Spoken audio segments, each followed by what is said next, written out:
This afternoon's little cycle takes me into the national park proper, and I've enjoyed all my previous outings, but this one actually wins by a long way. This is just magical, absolutely spectacular.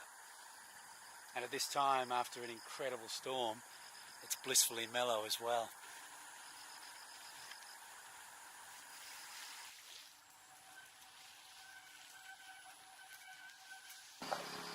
Wow, Nguyen Van Toy, Saigon's sort of hero who tried to assassinate Robert McNamara. He even gets a monument up here in Phong Nha.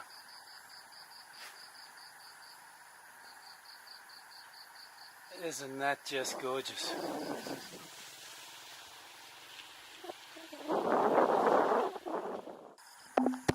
That's Phong Nha Cave through there. That was an incredible storm, so my afternoon ride today has been shorter than I would have wished, but even for the sort of 45 minutes to an hour that I've been out here, it's been incredible. And this is Phong Nha Cave, which is actually where the whole place takes its name from. This was the cave that was, I think it was discovered, or at least there were visitors coming to this cave in the 19th century.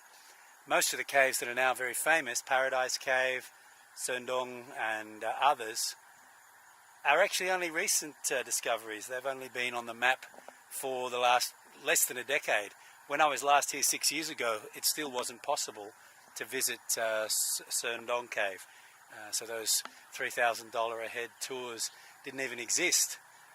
But the kind of big lesson of this trip is that this area has so much to offer in addition to the cave. So you can dip into the cave experience as much or as little as you like, but this is a spectacular place in any case.